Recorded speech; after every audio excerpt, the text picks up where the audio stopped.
स्वागत है आप सभी का हमारे फिटर टेट थ्योरी में। मैं सुप्रभा और आप लोग देख रहे हैं ऑनलाइन क्लासेस बाय प्रिया।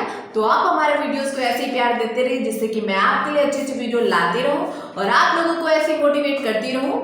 तो आज जो हम आपके लिए एमसीक्यू क्वेश्चन लेके आए वो बहुत ही ज्यादा इंपॉर्टेंट है और वो कॉम्पिटिशन एग्जाम में आ चुके हैं।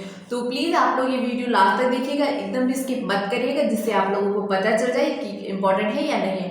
और हाँ, आप लोगों के लिए एक अच्छी न्यूज़ ये है कि हम लोग टेलीग्राम यूज़ करते हैं। तो अगर आप लोगों को कोई भी डाउट हो या आप लोग हमसे कोई भी क्वेश्चन पूछना चाहते हैं तो आप हमारे साथ टेलीग्राम पर जुड़ सकते हैं। और टेलीग्राम का जो लिंक है वो हमारे डिस्क्रिप्शन बॉक्स में है, आप लोग वहाँ जाके देख लीजिए और कोई भी प्रॉब्लम हो तो आप हमसे पूछ सकते हैं।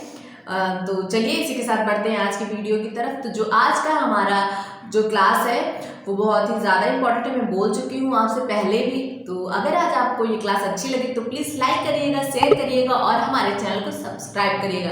बाजू में बेल आइकन है, आप ही के बजा दीजिएगा जिससे कि हमारी नोटिफिकेशन आपको मिलती रहे। तो चलिए इसी के साथ स्टार्ट करते हैं आज के एमसीक्यू क्वेश्चन। तो जो आज का हमारा पहला एमसीक्यू क्वेश्चन है वो ये है, वर्नियर कैलिपर का लिस्ट काउंट क्या होता है? What is the list count of vernier calliper? जो वर्नियर कैलिपर है उसका लिस्ट काउंट क्या होता है वो बताना है। तो हमारे ऑप्शन है 0.01 mm, 0.02 mm, 0.5 mm, 0.002 mm। तो जो हमारा सही आंसर है वो है 0.02 mm। तो चलिए इसी के साथ बढ़ते हैं नेक्स्ट क्वेश्चन की ओर। तो हमारा नेक्स्ट क्वेश्चन है, वर्नियर डेप्थ गेज की अल्पत माप क्या होती है? What is the minimum measurement of vernier depth gauge? मतलब कि मिनिमम मतलब कि लिस्ट काउंट क्या होती है वर्नियर डेप्थ गेज की? तो जो हमारे ऑप्शन वो ये हैं 0.01 mm, 0.02 mm, 0.04 mm, इनमें से कोई नहीं। तो जो हमारा सही आंसर है वो है 0.02 mm। तो चलिए इसी के साथ बढ़ते हैं नेक्स्ट क्वेश्चन की ओर। तो हमारा नेक्स्ट क्वेश्चन है, माइक्रोमीटर की लिस्ट काउंट या अल्पत माप कितने माइक्रोन होती है? How many micron is the list count या minimum measurement of a micrometer? हमारे ऑप्शन है 1 होती है, 10 होती है, 100 होती है, इनमें से कोई नहीं। तो जो हमारा सही आंसर है वो है 10 होती है। तो चलिए इसी के साथ बढ़ते हैं नेक्स्ट क्वेश्चन की ओर। तो हमारा नेक्स्ट क्वेश्चन है, आउटसाइड माइक्रोमीटर के द्वारा अधिक से अधिक कितनी दूरी मापी जा सकती है? जो वो आउटसाइड माइक्रोमीटर होता है उससे हम कितनी ज़्यादा दूरी माप सकते हैं ये बताना है। How much distance can be measured by any outside micrometer? तो जो हमारे ऑप्शन है वो ये है 100 mm, 15 mm, 25 mm, इनमें से कोई नहीं। तो जो हमारा सही आंसर वो है 100 mm। हम लोग अधिक से अधिक कितनी दूरी माप सकते हैं? 100 mm। तो चलिए इसी के साथ बढ़ते हैं नेक्स्ट क्वेश्चन की ओर। तो जो हमारा नेक्स्ट क्वेश्चन है वो ये है, वर्नियर माइक्रोमीटर की अल्पत माप क्या होती है? What is the list count of vernier micrometer? तो जो हमारे ऑप्शन है वो 0.01 mm, 0.001 mm, 0.1 mm, इनमें से कोई नहीं। तो जो हमारा सही आंसर है वो है 0.001 mm। तो चलिए इसी के साथ बढ़ते हैं नेक्स्ट क्वेश्चन की ओर। जो हमारा नेक्स्ट क्वेश्चन है वो ये है, वर्नियर बेवल प्रोट्रैक्टर के द्वारा ली जा सकने वाली कम से कम माप क्या होती है? What is the list measurement a vernier bevel protractor can take? हमारे ऑप्शन है 1 मिनट, 5 मिनट, 5 सेकेंड, इनमें से कोई नहीं। तो जो हमारा सही आंसर है वो है 5 मिनट। तो चलिए इसी के साथ बढ़ते हैं नेक्स्ट क्वेश्चन की ओर। जो हमारा नेक्स्ट क्वेश्चन है वो ये है, साइन बार की परिशुद्धति मतलब कि एक्यूरेसी निम्न होती है। जो साइन बार होता है उसकी एक्यूरेसी क्या होती है वो बताना है हमें। The accuracy of a sine bar is, हमारे ऑप्शन है 0.0001 पर इंच और जो दूसरा ऑप्शन है वो है 0.001 पर इंच, 0.001 mm पर इंच, इनमें से कोई नहीं। तो जो हमारा सही आंसर है वो है 0.0001 पर इंच, मतलब कि 000।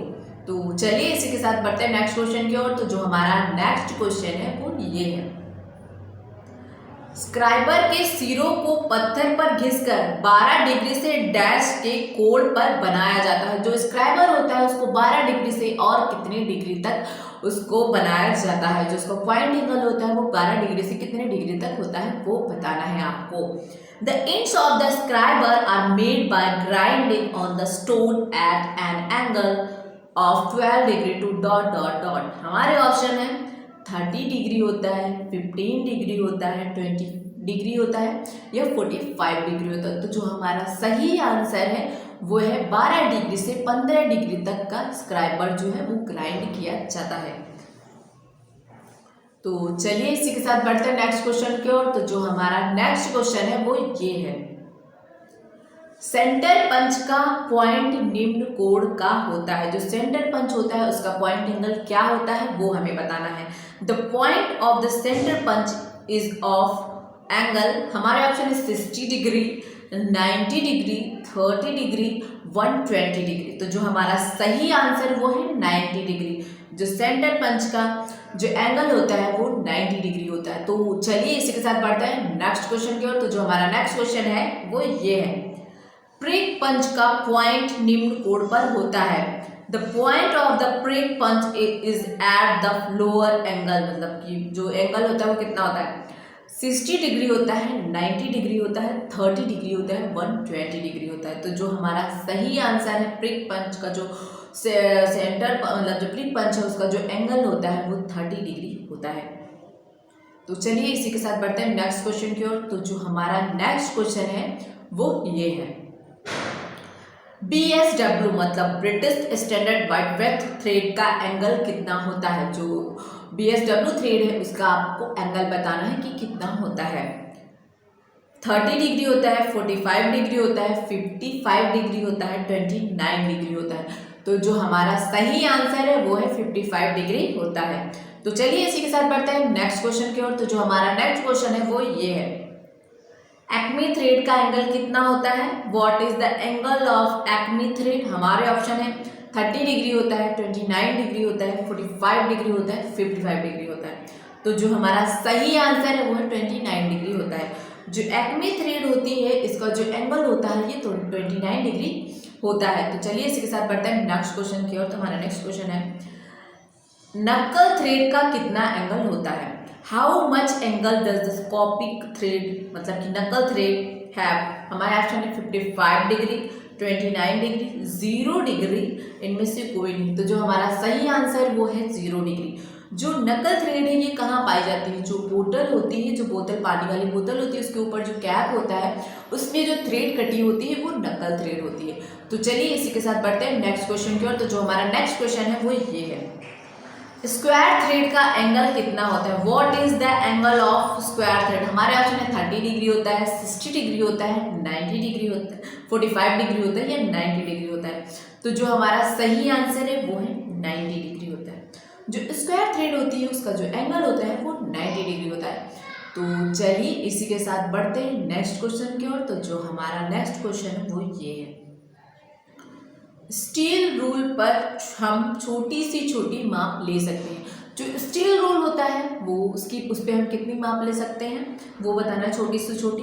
We can take smallest measurement of steel rule, हमारे ऑप्शन है 0.2 mm, 0.4 mm, 0.5 mm, 1.0 mm। तो जो हमारा सही आंसर है वो है 0.5 mm। जो स्टील रूल होता है वो किस चीज़ का बना होता है, स्टील रूल जो है स्टेनलेस स्टील का बना होता है। तो चलिए इसी के साथ बढ़ते हैं नेक्स्ट क्वेश्चन की ओर। तो जो हमारा नेक्स्ट क्वेश्चन है वो ये है, बेलनाकार वस्तुओं को पकड़ने के लिए वी ब्लॉक का प्रयोग किया जाता है। इनमें बने वी ब्लॉक का या इनमें बने वी ग्रूव का कोण होता है या एंगल होता है। जो वी ब्लॉक होता है उसका एंगल बताना है आपको। तो जो एंगल होता है वो कितना होता है। A V block is used to hold cylindrical object, it has angle of V groove. तो जिसके अंदर वी ग्रूव होता है उसका एंगल कितना होता है वो बताना है। हमारे ऑप्शन है 60 डिग्री होता है, 120 डिग्री होता है, 90 डिग्री होता है, 45 डिग्री होता है। तो जो हमारा सही आंसर है वो है 90 डिग्री होता है। जो वी ग्रूव होता है या वी ब्लॉक होता है उसका जो एंगल होता है वो 90 डिग्री होता है।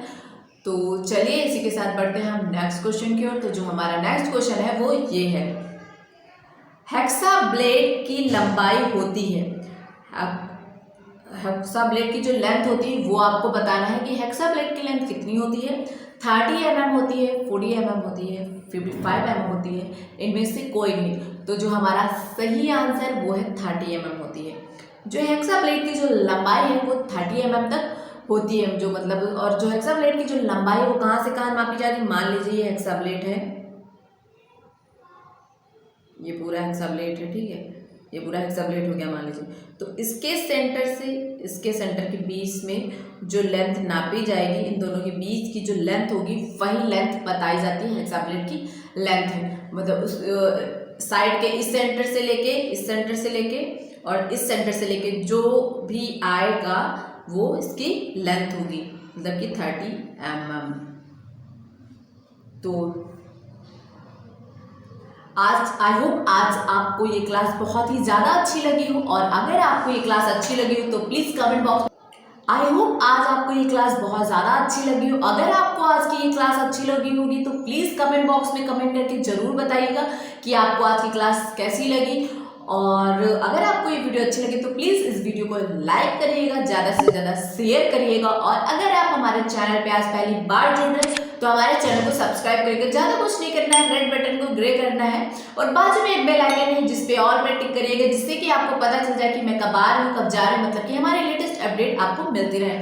और हाँ, हमने अभी आपको स्टार्टिंग में बताया था कि जो हमारा टेलीग्राम पे जो हम लोगों का बना हुआ ग्रुप है, तो आप उसमें आके ऐड हो सकते हैं, जिससे कि आपको पता चल जाए कि हाँ, आपको अगर कोई भी क्वेश्चन पूछना हो तो आप हमसे वहाँ पे डिस्कस कर सकते हैं। तो हमारा जो टेलीग्राम का जो लिंक है वो डिस्क्रिप्शन बॉक्स में है, आप वहाँ से जाके देख लीजिएगा। और अगर आपको कोई भी डाउट होता है तो आप वहाँ से हमसे क्वेश्चन पूछ सकते हैं, हम आप लोगों को वहाँ आंसर देंगे। तो चलिए, आई होप आपको समझ में आ गया होगा। तो मिलते हैं नेक्स्ट वीडियो में, तब तक के लिए थैंक यू।